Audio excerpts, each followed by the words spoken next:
through. So we're going live now. Here we are. We're live. We're live now on YouTube. I drove through your state. I don't want to say your state, but I drove through it recently, and I was so surprised at how much the mugginess amps up as you drive east. Yeah, it hits you pretty hard. Yeah. I once made a joke that here in the Midwest we've got like 2 glorious weeks a year when there's no rain, no bugs. It's just nice, and those 2 weeks have already gone. They're already gone. We're in the hot and the muggy now. Yeah, totally. Well, the benefits of, at least for the place that I moved to, the benefits are the cost of living and I like the remoteness of it. Yeah. I'm feeling just like I'm able to breathe a little deeper and with a little bit more relief just amidst what's happening in the world and just kind of the uncertainty around it. Just like feeling like I have a little bit more space and like I'm not stuck. It actually has done a lot for my mental health. Just even in just like a few days, I'm just like, like my perspective is just like expanding a little more. That cost of living is huge too. Yeah. I have a 3,000 square plus foot house, 5 bedroom, 4 bath, and it's worth just over 200,000. I mean, just barely over. Mm-hmm. It's a nice neighborhood. It's in a good school district, but the dollar sure does stretch farther here. Yeah, definitely. So Thnkwert, thank you for coming on the podcast. Welcome to Zion 2.0. Are you familiar with this podcast, especially with this interview series that I've been doing with people from Twitter? Have you listened to any of them? I listened to the Eigen one, the Little Banana one, and I don't know how to pronounce his name. The one with all the numbers and letters. Zero HP. Yes. Yeah. Yeah. I started the Power Bottom one. I haven't finished it. Oh yeah. But I started that one too. Okay. So this is sort of a corner of Twitter that you have been an active part in, and it's been really awesome to see your Twitter presence just take off. I mean, you have a really it seems like you've really found your voice, and there's a very clear aesthetic, and people respond very positively to this. And I'm just curious, how did this? First of all, how would you describe your aesthetic, and how did it develop? I definitely see a sense of kind of whimsy and wholesomeness. Yeah. And a little bit of a little sly edge to it too, but a lot of use of images and jokes set up with images. Actually, as I drive, I'm in my office right now, and as I was driving over here today, I was trying to think, how could I describe it? And I had an epiphany, a light bulb moment. What appeals to me is the stuff in the library that I would go to from about the age of 5 to 12. Right. So all those old sci-fi, all those kids' books, all the fantasy series, the mythology. I love to go and read those great mythological books. And I was just devouring book after book after book. And that's all there. That's the stuff that I like. And that I try to kind of have that same kind of spirit in the Twitter account as well. All that whimsical, fun, adventurous, pulpy stuff without maybe too much of a hard edge of sensuality or violence to it. Mm-hmm. Yeah, there are a lot of old images, but it also doesn't necessarily feel nostalgic. If that makes sense. Yeah, I think so. It's not like you're not using the imagery to like harken back to a better time. It's really like the jokes that you're using feel very relevant today. It's just the imagery has this. It almost adds to the joke. It's kind of juxtaposed. The punchline is juxtaposed by these whimsical images. Yeah, I like to throw in jokes about Uber or Zoom or FaceTiming things that are from the last few years with these old images. I think that juxtaposition is often Yeah. very funny and works Yeah. well. Yeah, totally. Do you just have a giant library of images that you've downloaded, or are these public domain, or how do you find these images? Mostly it's Pinterest and Google Images. I'll find something interesting, vintage 70s sci-fi, and plug it in, and then I just go on the internet, find a Flickr account of somebody, and go through all their hundreds of images that they have, and pull. Oh, that's a funny picture of Elvis. I'll pull that out, and I'll make a little joke out of that. Mhm. But I probably look over, on average, over 100 pictures, well over 100 pictures a day, and then save maybe about 40, 50 a day.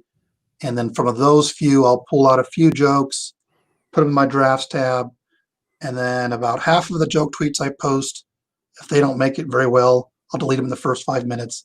So it's really just this really massive winnowing process. Mhm. A ton of images, then a ton that are saved, and a fewer they have the drafts tab, a fewer that are published, and a fewer that survive past the first 5 minutes or so. But Mhm. it's really just a huge, what am I trying to say? Just shooting a lot of bullets, hoping something hits the target, sort of thing. Mhm.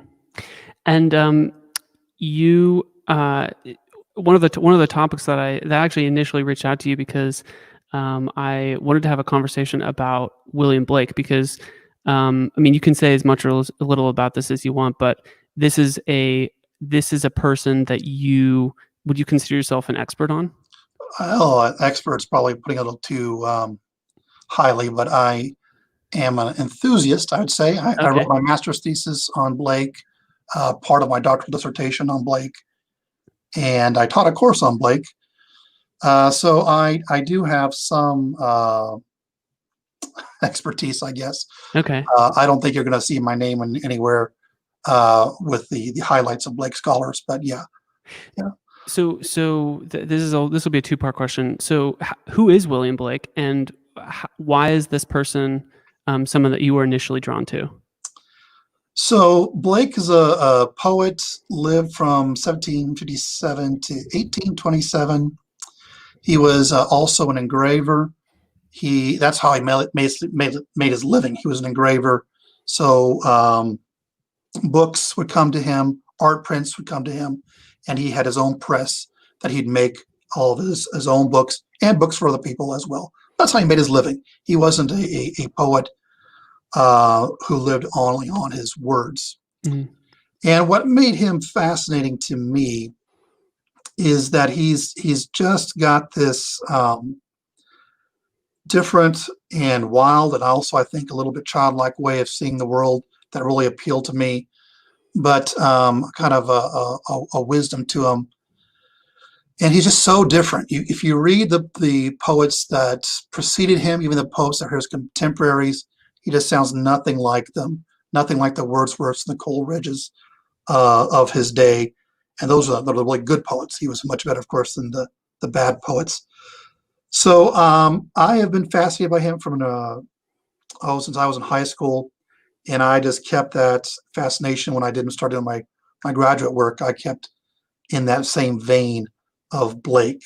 His probably his most famous poem is Tiger, Tiger, Tiger, Burning Bright in the Forest of the Night. You familiar with that one? Yeah, but I kind of want to hear you recite it. Well, the nice thing about the meter for Tiger, Tiger is that it's actually set at kind of a children's song meter. Mm-hmm. So you can actually sing it. And this is where people are going to start turning off. Oh, I'm sing it. going to try to Yes. sing here. Yes. All right. Let me pull up the poem. So yeah, you know the song "Rain, Rain, Go Away." Mm-hmm. So it's not. He did not have that melody in mind, but that same meter for "Rain, Rain Goes Away" also works for the tiger. So, tiger, tiger, burning bright in the forest of the night, what immortal hand or e could frame thy fearful symmetry? In what distant deeps or skies burnt the fire of thine eyes? On what wings dare he aspire? What the hand dare seize the fire? Which then didn't quite work there at the end. I'm not going to go any further. But that's the same meter, the same rhythm in that poem is in the Tiger, and that's his most famous short poem. What does the poem mean to you? This is one of those cases I like to pull up the Tiger when I'm talking to people and show the image. So as I said earlier, he's an engraver, and I don't think it's too crazy to call Blake the first graphic artist, the first comic artist, in the sense that his images were so key to what his words were that you could not separate the two of them. So Blake not only wrote the poems, he engraved the poems, he did all the illustrations, he printed them himself, he made the ink of his poems, he made himself. Wow. So there was nobody quite like him who's so uniquely the author of his own book before Blake, right? Everything but the paper was created by Blake. So the reason I bring this up is that the Tiger is all these sets of questions. Who did this? Who created this evil, wicked thing that prowls the earth? And it's a voice of fear. The narrator's voice is one of apprehension. But if you look at the image, and I encourage those of you who can do a search of the Tiger and pull up the original plate, the Tiger that you see in the plate looks like a kitty, does not look like a fierce lion. And so there's something that's belying the poem there.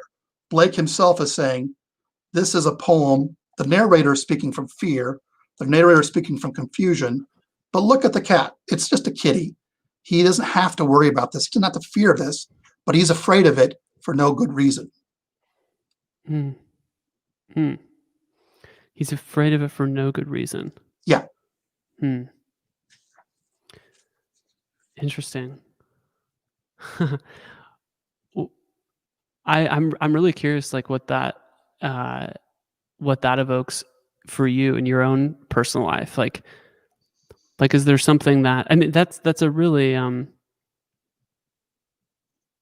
it's a really interesting concept, like fear and not having anything or any reason associated with it or attached to it, or at least maybe we have the perception of fear is Right. just as real as like justified fear, because it's the physiological experience in the person is going to be the same. Yeah. The poem is his collection called Songs of Innocence and Experience. And the whole series is like that. In fact, I think someone was asking, where should I start? And I'd say start with Songs of Innocence and Experience, in which he has two views, the innocent, the sort of person who does not act, and then the raw power of experience. And they're not so much as good and evil as much as sort of necessary, what he calls contraries. They're powers that have to bounce off each other. Innocence needs experience, experience needs innocence, and those two need to be in a healthy conflict with one another without one winning over the other. You have to have both innocence, both experience. And you see this theme come up over and over and over again both in his poem and his illustrations that go along with them in Songs of Innocence and Experience. Is there an experience in your life where you were afraid of something for no reason? Thinking about fear, my daughter, I've got a daughter who's 9 years old, and she's afraid of the dark. She's afraid of what's underneath the bed. And that I was too, right? In fact, I'm not going to lie. There are times that you go downstairs and you, just before you flip on the switch, you're just a little bit. What's a little bit down there hiding in the shadows? And there's a way we kind of, learn to push through it, learn to get through it, or the fear does not quite feel as real as it once is, but that fear is still there. That fear is of the dark, of what's underneath the bed, is still occupied a place there.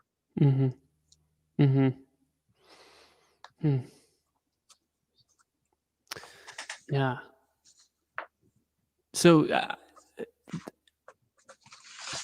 I like I'm sort of noticing a theme with your what you've said so far and your just kind of your vibe on Twitter. There is this kind of whimsical element to it, and one of the things you said was attractive about Blake was his kind of child. I forget exactly how you said it, but his childlike way of seeing the world, or something like that. Yeah. Um, Yeah.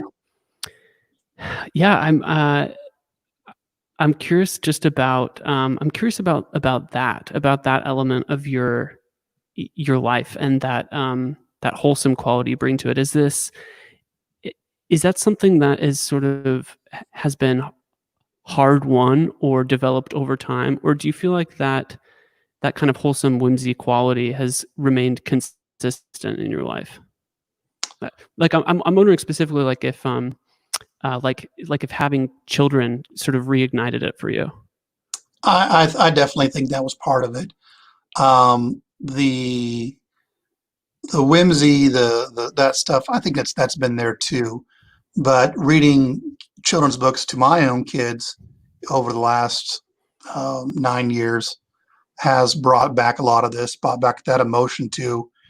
It's funny going back to read a book that you loved as a kid to your own child, and seeing it from the parent's eyes rather than from the kid's eyes, where you were, once 30 some years ago. So yeah, I definitely think that's part of it. That's a factor in there. What children's books are either the best right now, or the ones that have held up from your time in childhood that your girls like? We read The Mouse and the Motorcycle that my daughter really liked.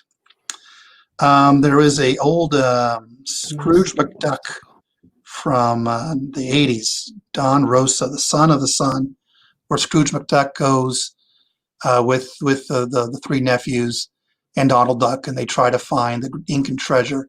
And that is still as fantastic as I remember it being back then. A more recent illustrator and artist, a writer I like, is called Jon Agee. Has a great book, Life on Mars, and that's written not too long ago. There was a book I was thinking about today that actually made me think quite a bit of you and all the people you've been interviewing. It's called Andrew Henry's Meadow. Have you ever heard of this one? No, I'm looking it up right now. So Andrew Henry's Meadow, it's I want to make sure I get Doris Byrne is the author, 1965, and it's about this young kid who has two older brothers, two older sisters. They moved to a new place, and he makes inventions. He's always making inventions, new things all over the house, and his parents get exasperated with him, and they kick him out, and he runs away, and he builds his own house in a meadow. And then eventually all the other kids in town come find him. So one little girl says, I've got these birds.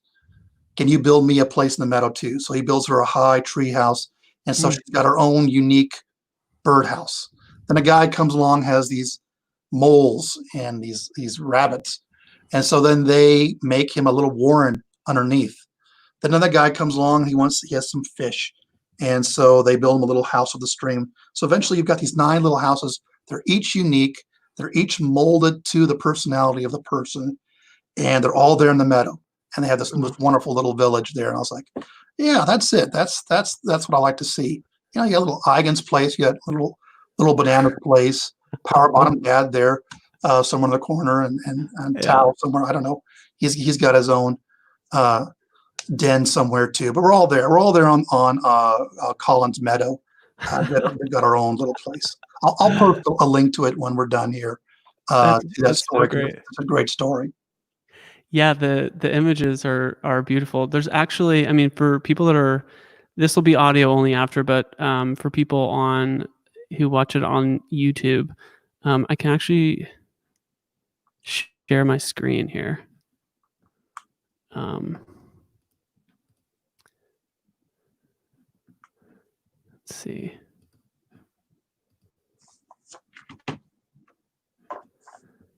Okay.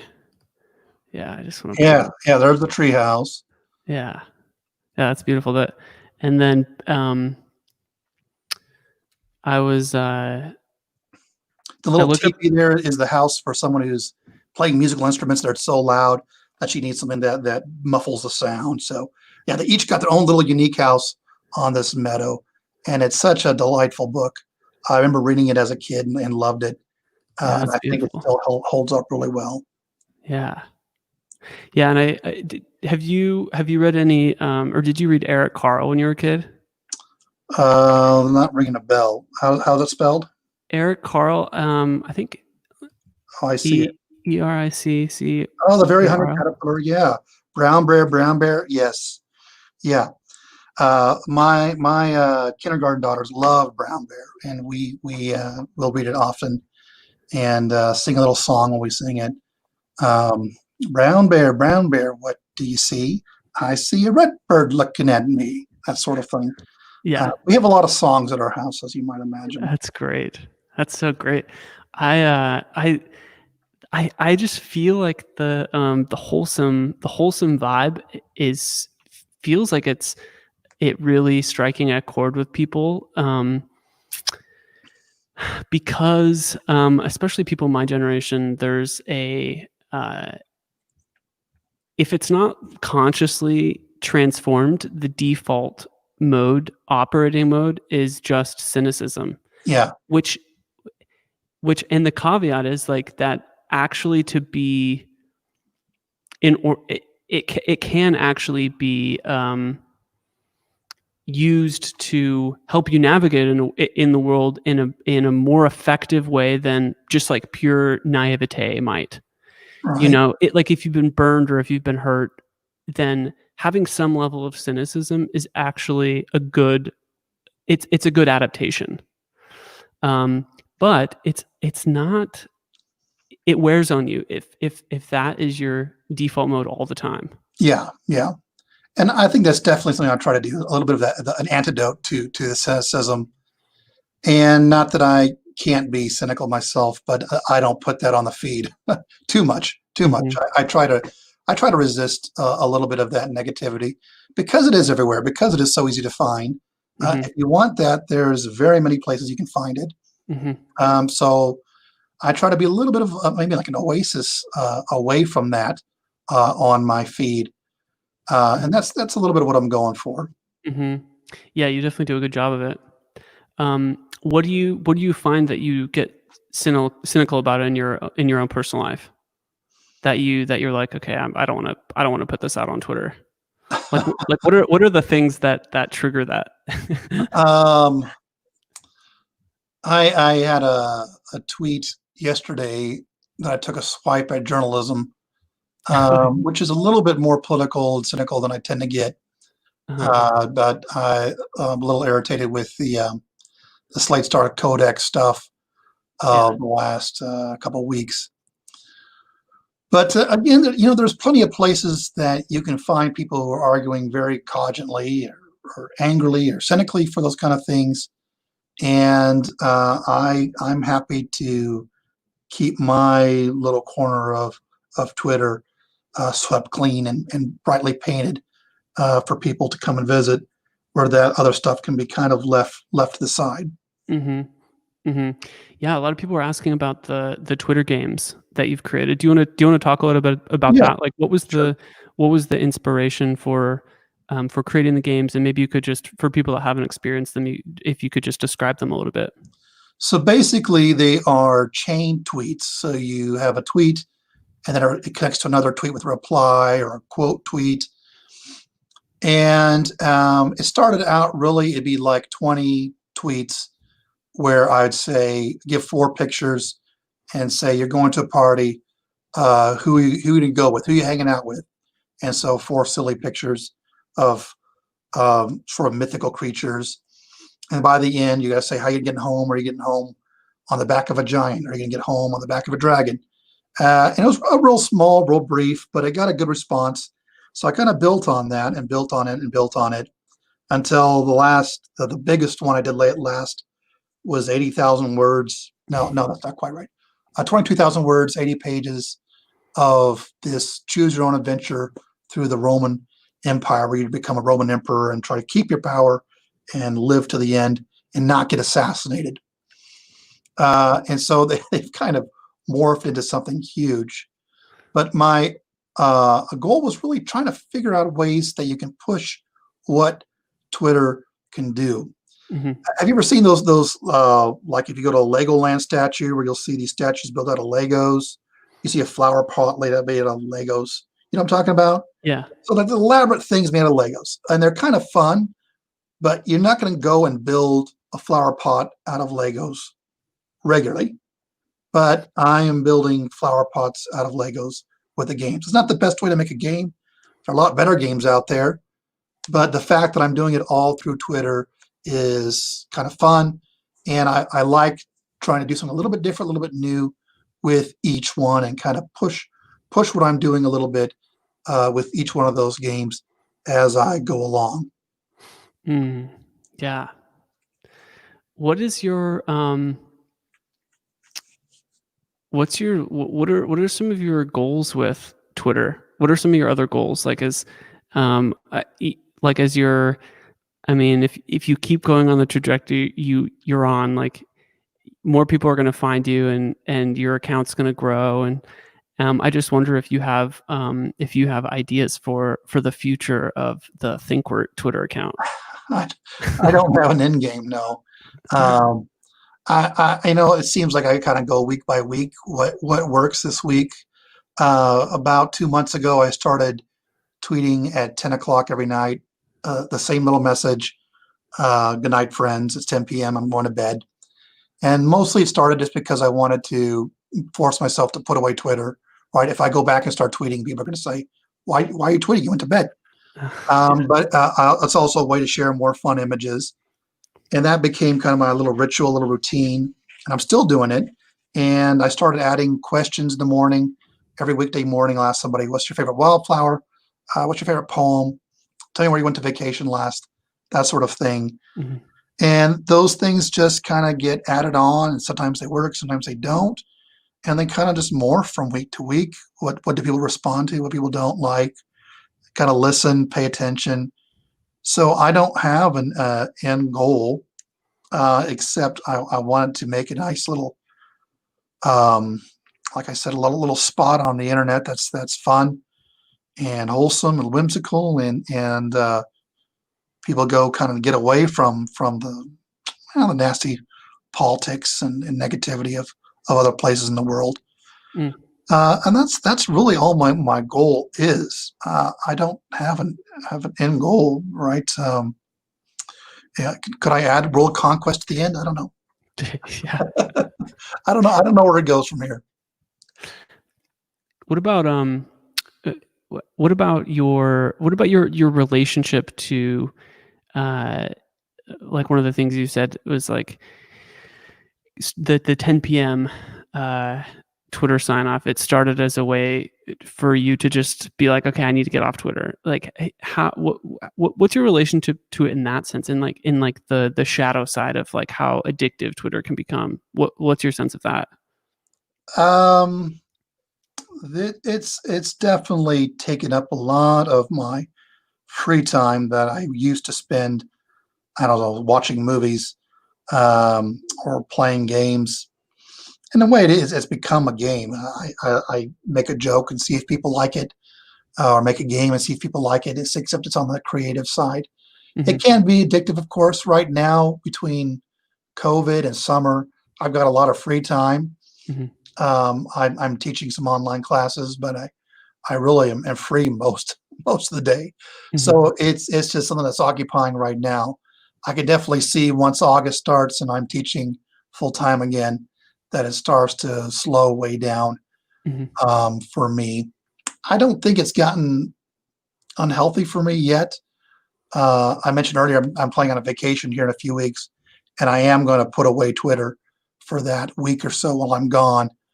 But it still kind of feels fun and not hurting my life right mm-hmm. now. It just feels fun for me still. If it gets to that point, certainly I would pull a power bottom dad and pull a plug on it, but I haven't got there yet. Mm-hmm. Well, does your family know about Twitter? Like, is this a part of your life that you that feels like accessible to talk about with your family? Yeah. My wife's aware of it. I try to run some of the jokes by her, Hmm. um, especially if they mention her in some way obliquely. One of those things I always dislike is people who put down their spouses in their jokes, and Yeah. I don't ever want to do that. I always either I'm at the butt of the joke or it's just absurd. Hmm. Um, and my daughter is always wondering why I have so many children's photos pictures on my phone. Uh-huh. That's her main question. Um, but they don't really mind that much, but they aren't really aware of it either. My wife doesn't follow me on Twitter or anything of that nature. She's got her own life, and we don't interact that much through Twitter. Hmm. Okay, so I was thinking of maybe going to the Twitter thread and seeing what questions people had. Okay. If there are any that we hadn't covered so far.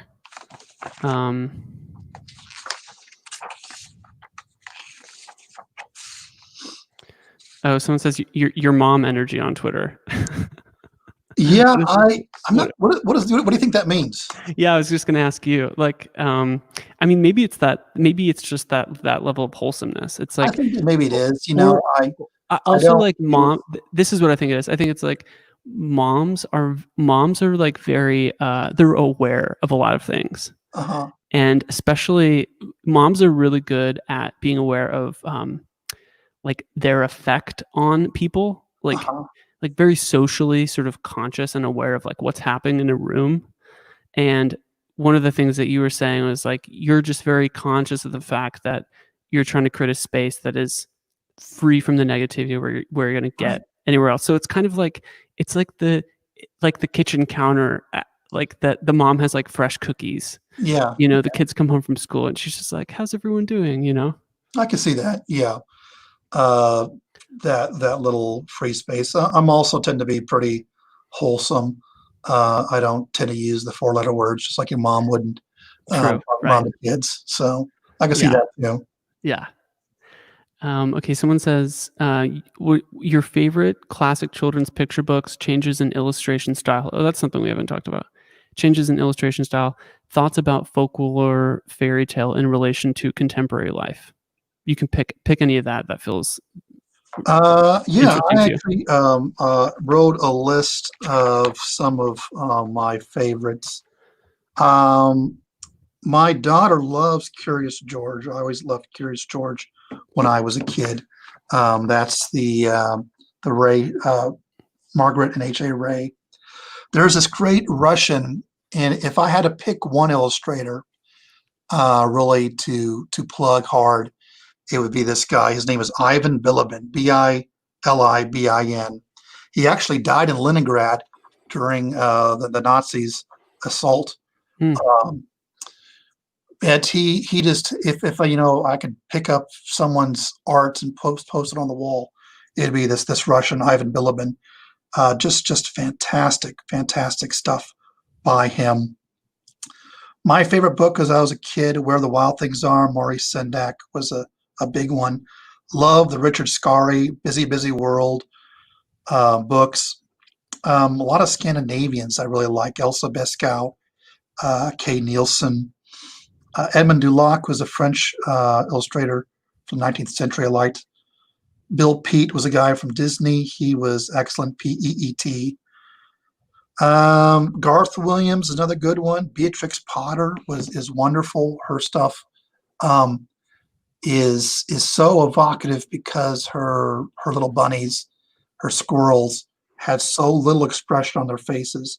You know how a kid will project emotions into a little doll that does not Mhm. move their faces. And I think Beatrix Potter catches that so well. Mm. Yeah, I'm sorry for that big list, but those are some of the ones that I wanted to give a shout out or plug that I haven't already mentioned before. So if you have, will you send me that list? I can put that in the Yeah. show notes. Yes. Yeah, I'll Cool. do that. Cool. Um, Let's see. Someone says, how does a person who only knows of Blake from a couple really cool pictures get started? More pictures, writing. So, like I mentioned earlier, I would say Songs of Innocence and Experience. Mm-hmm. He wrote in later life this really wild mythology. You think of like the J.R. Tolkien mythos. It's like that, except really large and bizarre and intricate. And it's some of the most fascinating stuff that Blake did. And I would say that the Song of Urizen, Urizen, is the good place to start with his mythology stuff. Mm. As far as books about Blake, the excellent book I'd recommend is Leo Damroche's Eternity. What's it called? Eternity Sunrise. But that is probably the most accessible book, just as an introduction to Blake and what he's done. What? So, I know some about Blake, but I'm wondering if there's more that you can say just about, like if you like when you studied Blake, did you also study, like what was happening in his immediate environment that was inspiring a lot of the things that he was writing against? I mean, the Industrial Revolution is one theme. Right. So I'm going to play the professor here. I'm going to ask you a question. You ready? Yeah. So 1789. What's the big event? 1789. 1789. Things are happening in the United States. I'll give you a hint. It's in France. Oh, the French Revolution. The French Revolution. Yeah. Uh-huh. The French Revolution is really the big event. That's the seismic, cataclysmic thing. And interesting about Blake, he actually wrote, as far as we know, the very first poem in the English language, first anything about the French Revolution, the first creative work about the French Revolution. He had a big poem about it. He went around town. He'd wear a red cap of liberty. That's what the guys in France would wear. And he was super, super pro French Revolution. And of course, he wanted something like that in Great Britain. Mm. Well, the French Revolution had two phases. There was the nice rosy phase, and then there was the guillotine phase that hits about 1791, 1792, the Reign of Terror, right? Mm. And at that point, Blake very quietly puts away his red hat, and he doesn't publish anything for about 10 years because he's afraid of the blowback, the counter reaction to it. But and he also, at that point, he goes more into his mythology. He tries to be a little more obscure about his political thoughts rather than being real out in the open about, hey, we need to tear down the kings and the queens. He becomes a little more circumspect, a lot more circumspect and careful. In fact, he goes to a treason trial in 1803. There is a story. He's in a garden, and a drunk soldier for the king comes into his garden, and he tells the soldier, "Get out of my garden." The drunk soldier refuses. So Blake is just a little guy, but he gets behind him. He pins his elbows, and he tosses him down the street all the way down to the inn where the soldiers are staying, and just humiliates this huge brawny soldier. So what does the soldier do? He says, "I heard Blake say, 'Damn the king.'" And it's a treason trial. You can't say that. And Blake is enough of a weird duck that it goes to trial. On the word of one drunk soldier, he almost gets thrown in prison. Now, the case eventually gets thrown out, but mostly because of Blake's connections, not because of the veracity of it. That's just the climate of the time. They wanted to put Blake in prison for this falsehood, but he didn't. And that event is also very huge. It plays a lot into his later works, where he talks about this treason trial that he was falsely accused and had to fight back against. When you were talking about like the way that he was obscuring his political thoughts a little more when the Reign of Terror started to happen, it just made me. I immediately started to think of the ways in which people do that today. Yeah, and I mean, largely since Twitter's a place that both of us spend a lot of our time, it is kind of the pseudonymous alt game is where, like I've said this before, and I think this is like largely undisputed. The most interesting things happening on Twitter are from pseudonymous accounts. There's Yeah, like I a agree with that. And that's not just because I am one. yeah, Yeah, yeah, I there's like agree. a yeah, there's a freedom behind it, and um, yeah, I wonder about your choice to be a pseudonymous account. Like, what's the um, does it give you that sense of freedom that someone who might be writing edgy or potentially dangerous political things, like I wonder what it gives to you as someone who's doing something different on Twitter. Yeah, I always have one eye on the idea that eventually somebody somewhere is going to figure it out. So, I mean, if you've noticed what I've published, I don't think I've published anything that's going to be a fireable offense, regardless of the climate. Hmm. But I do like this, having this space where I could be a little more, how silly or goofy, and it does not represent my university, it does not represent me to my students. It's just me cracking wise and talking to people in a social sense. So I feel like it gives me just a little bit of a space, almost a clubhouse feel. Hmm. Frankly, back to that Meadow, right? I've got my place in the Meadow here, and if it was my public face, I don't think I'd have the same experience that I did if I wasn't pseudonymous. Mm. But yeah, I'm not really so much worried about saying something that someone's going to get really angry about, as in I want to kind of have my own place. Hmm. Hmm. Yeah, I mean that makes a lot of sense to me. Um, yeah, I thought about starting an alt for a while, but I just don't have the. I was just like, this is just going to take up more of my time. Like, I just can't. Yeah, I wish I could just like snap my fingers and have everything I've put under this face and this name online just turn magically into a pseudonymous right, account and right. just build, continue to go from there. Well, this That is would. my second account. I had an Mm, account that was more or less related to my actual account, actual face. People knew who I was, yeah. and I kind of had to restart from scratch. Although this account is bigger than the one I had before. Hmm. But yeah, I basically rebooted. Yeah. Hmm. Hmm. Hmm. We were talking earlier about my avatar. You wanted to ask about that? Oh yeah, tell me about that. Tell me about the picture.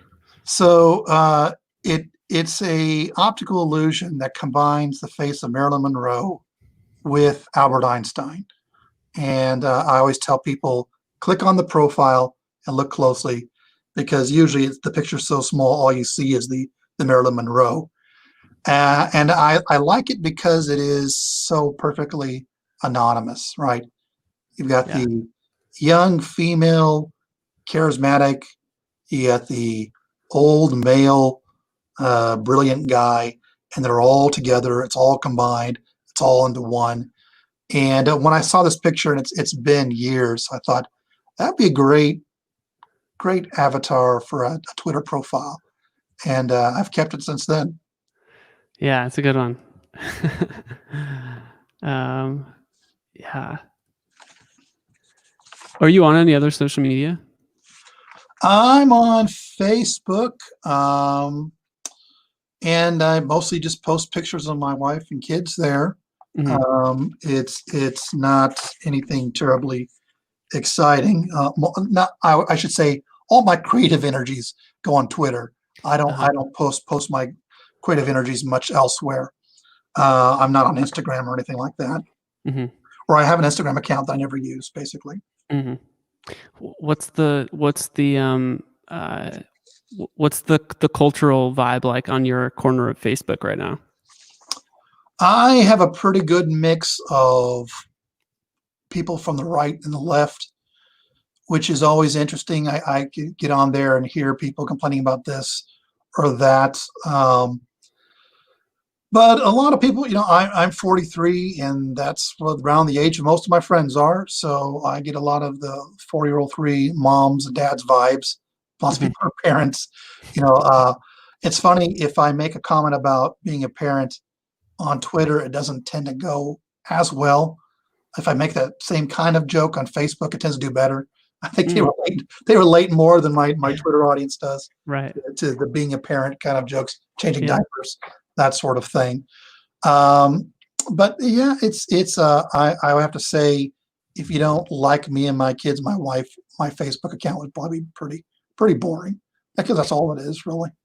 What do you think your demographic is of your followers on Twitter? Like if you had to guess just based on the level of engagement or the types of things Um, that people respond. Probably 28 single post college is the sense I get. Yeah. Um, it is funny. I can talk about dating or even marriage and get a pretty good response. You go talk about things like paying taxes or being a parent, and people are not quite, they don't quite connect with in the same way. So Uh-huh. yeah, it definitely feels like it's in the late 20ish kind of a mindset. Uh-huh. What is your what has been your favorite tweet that you made of all time? Oh, that's a good question. Um, the there's a tweet I posted about a code, and it's more aspirational than it is telling people what to do or what to say. And let me try to pull it up. I think I had it written here in my notes somewhere. But I'm trying to summarize. What am I trying to do? What am I trying to do on Twitter? And the code kind of summarized all that. Give me a second here. Pull up this tweet. Yeah, I will be kind. I will not thirst. I will not sneer. I will not be bitter. I will retweet judiciously. I will like all good replies. I will seek out good accounts, large or small. I'll protect my feed with mutings of blocks. I will tweet creatively. I will tweet with craft. Mm. And that's kind of what I try to do. I don't know if I've always succeeded. Like I said, it's more aspirational than here's the way I live. But thinking about tweeting as a person with are you still there? Mm-hmm. Okay, I just lost my picture of you. There you go. Just trying to figure out, let's not be cliche. Let's not try to run the same jokes in the ground. Try to think about tweeting with some care and craft and creativity. Like I said, I don't always succeed, but that's been kind of my aspiration. Is this a tweet you'd be proud of next week or a month from now? Yeah, that was a good tweet. And Mm-hmm. so that's kind of what I try to aim for. Mm. Yeah, that's a beautiful code. Is that something that you um would that code be applicable to your daily life? Like, I guess I'm curious if you have any sort of religious or spiritual practice in your life. Um, yeah, I'm a Christian, and I've grown up a Christian, and I think that is pretty core to who I have been. There's a little thing that I say to my 9-year-old daughter when I drop her off at school. I have the same motto I tell her every single day, and I tell her 8 words: be good, be kind, be brave, be love. Mm. And I think that's kind of what I want for myself and for her, right? Be good, listen to your teachers, get along, be kind, don't be a bully, don't put down people, don't gossip, be brave, speak out, look for that heart, uh, you know, be a friend with a person that nobody wants to be a friend with because it's weird or because they seem to be weird. It's hard to be brave when you're 9. It's very hard. Mhm. Be brave. And the last one is be love. Find a way to be a change. Find a way to be active. Find a way to make your world a little bit better. And so I tell her those 8 words every time I drop her off at school: be Mm. good, be kind, be brave, be love. Mm. Well said. What is be I kinda wanna double click on be love. What does that mean to you? So there's this concept. I think the contrast is between kindness and lovingness.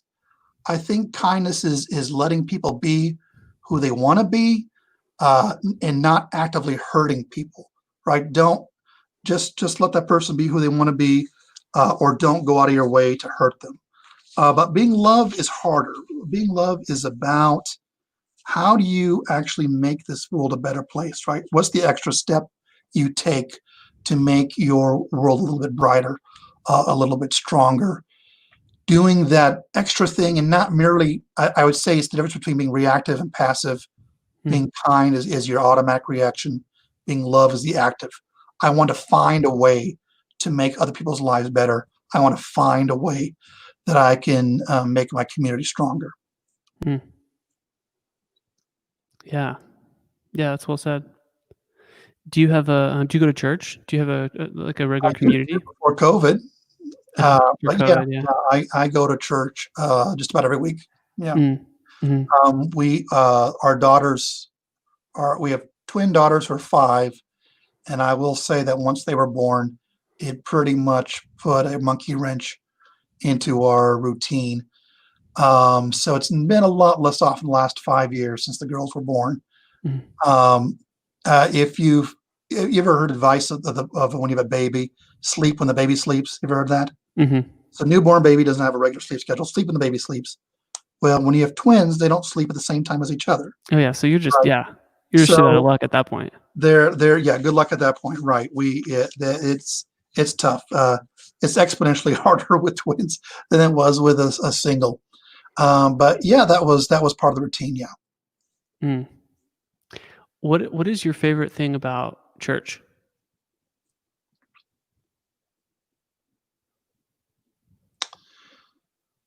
There is a sense of community, of harmony.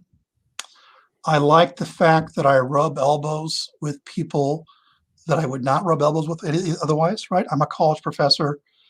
So everybody I talk to is pretty well educated in my day-to-day life, except at church. I'm talking to the truck drivers. I'm talking to sometimes the homeless guy or the retiree. There's people that I don't talk to in real life, or my daily life outside of church. I like that sense of social solidarity. I like the community. Um, I know many people find church as a place of oppression, but that's never been my experience. And I'm sure if I was a different kind of person, I might. But it's always been a place where I felt at home. Mm. I wonder if you're, I'm just curious if you're, like your relationship to Christianity, and your sort of beliefs and faith, or just the way that you think about it, or sort of hold it as a theological truth. I wonder if it's evolved over time, and what that experience has been like for you. Yeah, I would say so. To give an example, I don't drink alcohol. I never have. I've never been drunk. And it used to be that the reason I did not drink was because I didn't want to go to hell. Right? Mhm. I don't want to face the fiery demons. And I think that has changed to where I don't do it because I have a grandfather who was an alcoholic, and that's not the kind of person I am or want to be. So it's less about I'm doing it from a place of fear or condemnation, as in that's not who I am or want to become. Mm. Mhm. Nice. Yeah, the reasons or the justifications for certain things evolve Yeah, as your own experience evolves. yeah. Yeah. Yeah, that's a good way to put it. Mm. Well, we're coming up on the hour mark here. I wonder, is there anything that feels like particularly top of mind, or any topics that you wanted to cover before we sign off? Oh, let's see. Was there any other questions on there that seemed interesting from people? Um, a lot of it we've covered, honestly. Yeah, yeah. Maybe I should finish with a Blake story. How about that? Oh, yeah. Good. Okay. So this is one of my favorite Blake stories. He is a somewhat established engraver, and he had gone to the Royal Academy, which sounds like something out of Hogwarts or J.K. Rowling, but it was the big painting school. It was a big painting school that if anybody wanted to be part of the elite, you had to go to the Royal Academy. And he went there, and he butted heads with people in charge, but he had left there. And many years later, they had at his old alma mater a big statue called the Leo Cohen. It was actually a replica of a famous statue from Rome. And he wanted to take a draft of it. So he showed up, brought his own equipment, his own easel, and he sat to take a draft of the Leo Cohen. All right. So he's sitting there at the foot of the statue, and all these young bucks, all these young students are around them, and they're all giggling and laughing and pointing at him. Because William Blake has his glasses on upside down. So he's there at the foot of the statue with his glasses upside down as he is drafting this. And everyone's saying, isn't he mad? Isn't he cracked? As they would say at one point. By the way, side note, one of my favorite quotes about Blake, someone said to a friend of his, do you think he's cracked? Yes, but it's the crack that lets the light in. Such a great, yes. It's the crack that lets the light in for Blake. Love that quote. Sorry, that's a side quote. So to finish my story, finally, someone talks to him, and they figures out what he's doing. Because he's at the foot of the statue, he has to have his glasses upside down so that he can see clearly, right? So the spectacles are upside down in order to help them see the statue itself all the better. And so everybody else is thinking, what a lunatic, but there's this real method to his supposed madness. He is doing something deliberate in order to get a clear view, in order to get something sharper and better, he's got to do the weird thing. And I think that, man, that just encapsulates William Blake so well. Yeah, that's amazing. Man, I totally would have been friends with that guy. Oh, man. This has been great, man. Thanks for coming on. Yeah, appreciate it. And so who you've got coming up? You got Don Mexler coming up? I've got Don, and then Turbo Tau next week. Okay. And then, I have a couple others, but the schedule's a little in flux next week, but we'll see. Okay. Yeah, I love both of you guys. I'll be listening for sure. Excellent. Thnkwert, thank you so much. Yeah, you're welcome. I hope you have a blessed rest of your evening. Thank you, Colin. All right. Take care, man.